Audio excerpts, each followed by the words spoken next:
வணக்கம் நண்பர்கள். டெல்லி உயர்நீதிமன்ற நீதிபதி வீட்டிலிருந்து 100 கோடி ரூபாய்க்கு மேல பணம் கைப்பற்றப்பட்டிருக்கு. அதை பற்றி சுருக்கமாக சொல்லலாம். ஒட்டுமொத்த இந்தியாவே குற்றவாளிகளுடைய சொர்க்க பூமியாக இருக்கிறது. அதற்கு காரணம் இந்தியாவில் உள்ள நீதிமன்றங்கள். ஒட்டுமொத்த அரசியல்வாதிகளுடைய ஒரு கோட்டையாக இந்தியா இருக்கிறது. அடுத்ததாக உலகிலேயே பெண்களுக்கு பாதுகாப்பு இல்லாத இடத்துல முதல் இடத்துல இந்தியா இருக்கு. இதற்கு எல்லாமே நீதிமன்றங்கள் தான் காரணம். இந்தியாவில் உள்ள நீதிமன்றங்களை இழுத்து மூடிட்டாலே இந்தியாவில் 100% குற்றங்கள் தடுக்கப்படும்.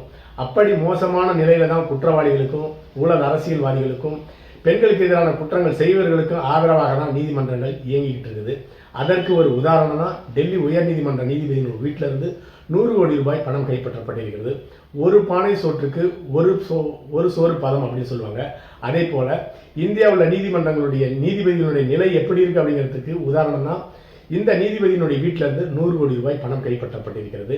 அவர் வீட்டில் ஏற்பட்ட தீ விபத்தில் தீயை அணைப்பதற்காக சென்ற தீயணைப்பு வீரர்கள் அவர் வீட்டில இருந்து ஒரு 100 கோடி ரூபாய்க்கு மேல பணம் கைப்பற்றப்பட்டு இருக்கலாம்னு சொல்லிட்டு மூத்த வழக்கறிஞர் ஹரிஸ் சால்வே அவர்கள் சொல்லியிருக்கிறாரு.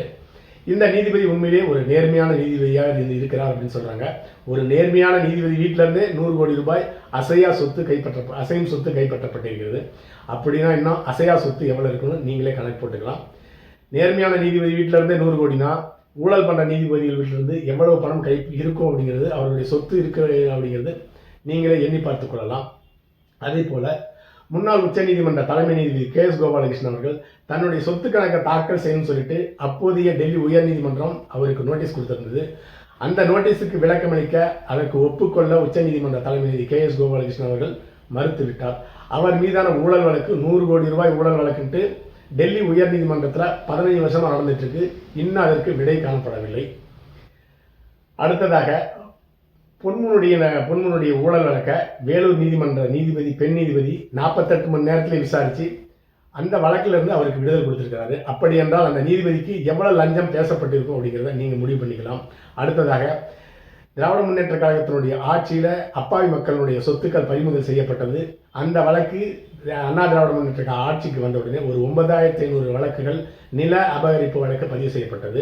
அந்த 9500 நில அபகரிப்பு வழக்கையும் ஒரே நீதிபதி 6 மாசத்துக்குள்ளார விசாரிச்சு தள்ளுபடி பண்ணிட்டாரு. அப்படி என்றால் அந்த நீதிபதிக்கு எவ்வளவு தொகை லஞ்சமாக பேசப்பட்டிருக்கும்? 32,000 கோடி ரூபாய் ரஃபேல் போர் விமான ஊழல் நடைபெற்றது. அது அரசனுடைய கொள்கை முடிவு அப்படின்னு சொல்லிட்டு உச்சநீதிமன்ற தலைமை நீதிபதி ரஞ்சன் கோகாய் அவர்கள் தீர்ப்பு வழங்கிட்டு ஊழல் பணமாக MP பதவி பெற்றுக் கொண்டார். அடுத்ததாக தங்கம் தென்னரசு, KS ராமச்சந்திரன், பொன்முடி, கீதா ஜீவன் இவர்களுடைய ஊழல் வழக்குகள்லாம் விசாரிக்க கூடாது அப்படின்னு சொல்லிட்டு உச்சநீதிமன்றம் தடை வழங்கியிருக்கிறது. அந்த வழக்குல நீதிபதிகளுக்கு எவ்வளவு பணம் லஞ்சமா கொடுக்கப்பட்டிருக்கும், அந்த வழக்கறிஞருக்கு எவ்வளவு பெரிய தொகை முன்பணமாக கொடுக்கப்பட்டிருக்கணும் நீங்க தெரிஞ்சுக்கலாம். அது மட்டும் இல்லாம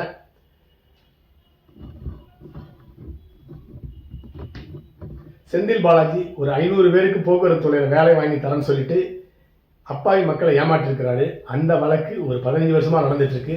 இந்த வழக்கை விசாரிச்ச உச்சநீதிமன்றம் செந்தில் பாலாஜி அமைச்சர் பதவி தொடரணுமான்னு சொல்லிட்டு கோபமா கேட்டிருக்கிறாங்க. அதற்கு எந்த விதமான பதிலுமே வழக்கறிஞர் சொல்லவில்லை.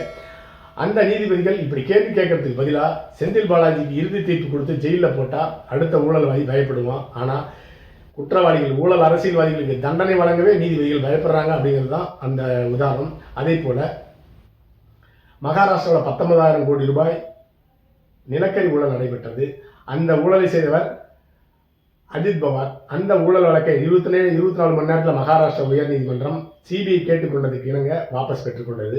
அப்படி என்றால் அந்த நீதிபதிகளுக்கு பணமாகவோ பதவி உயர்வாகவோ அல்லது எந்த சலுகை வழங்கப்பட்டிருக்கும் நீங்களே தெரிஞ்சுக்கலாம்.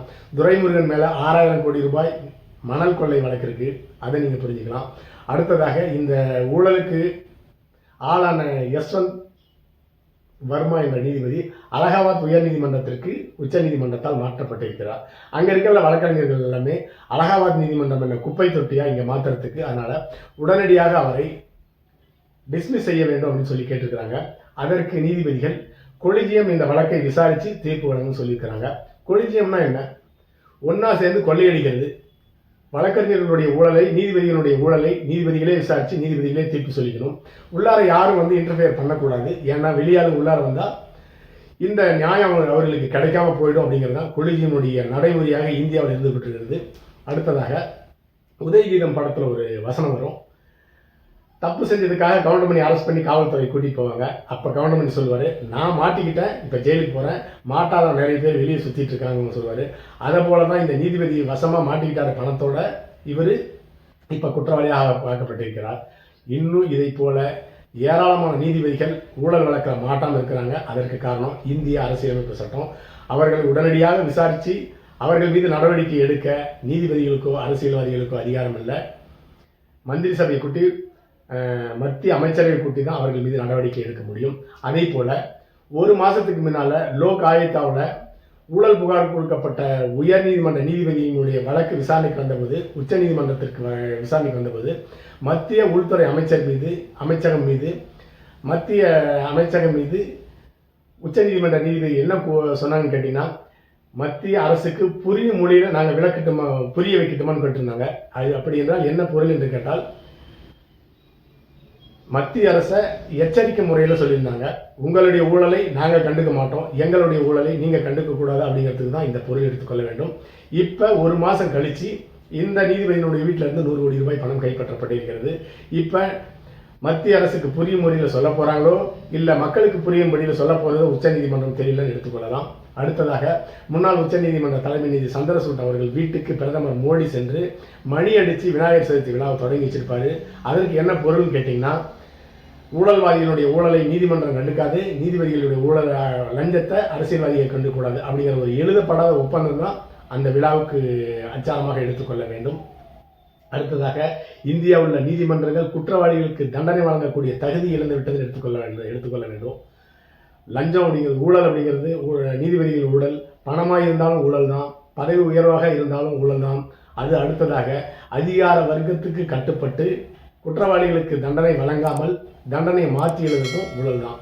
மொத்தத்தில் இந்தியாவில் உள்ள நீதிமன்றங்களை இழுத்து மூடிட்டாலே 100% குற்றங்கள் தவிர்க்கப்படும். அடுத்த பதிவு சந்திக்கலாம். நன்றி.